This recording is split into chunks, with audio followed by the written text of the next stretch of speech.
మిత్రులారా, కుటుంబవాదుల పార్టీలు కుటుంబాలలో కుటుంబవాదులలో మునిగి తేలిన వీళ్ళు కేవలం దేశాన్ని దోచుకోవడానికే రాజకీయాల్లోకి వచ్చారు.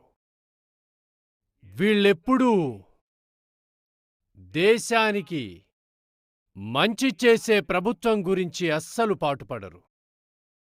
మీరు కుటుంబవాదుల పార్టీల మొత్తం చరిత్రను చూసుకోండి.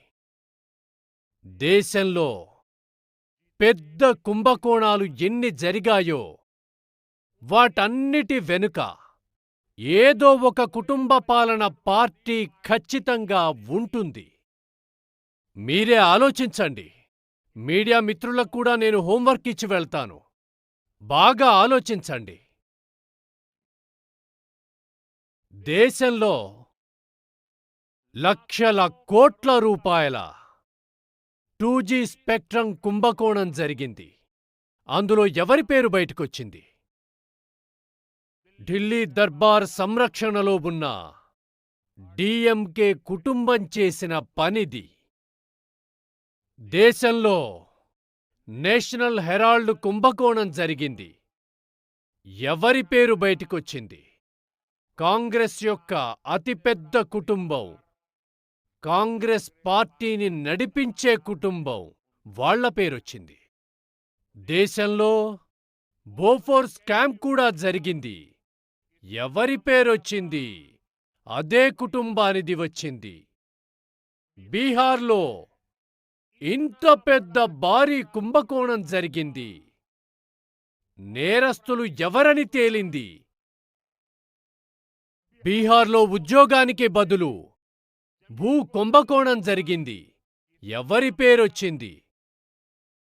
ఆర్జేడీని నడిపించే అదే కుటుంబం వారి పేరు బయటపడింది.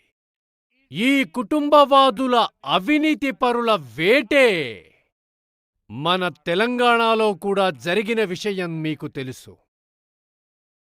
కుటుంబవాదులైన బీఆర్ఎస్ వాళ్ళు రాష్ట్రంలో కాళేశ్వరం కుంభకోణం చేశారు.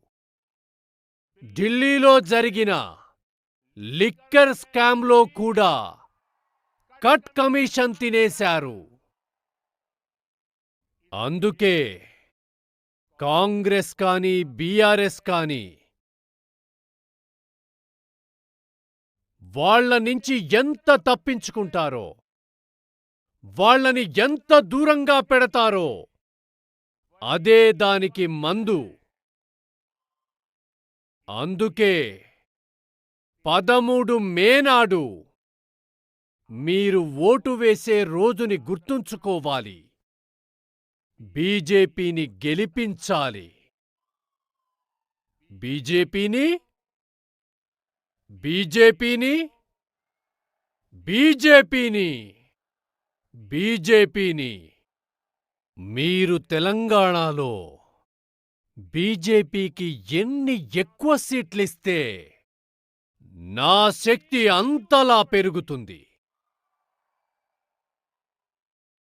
శక్తి స్వరూపాలను నాశనం చేయడానికి బయలుదేరారు కదా వాళ్ళు. వాళ్ల నుంచి రక్షించడానికి నాకు బలం కావాలి. నేను అభివృద్ధి చెందిన భారతదేశం కోసం ఇంకా ఎక్కువ శ్రమిస్తాను.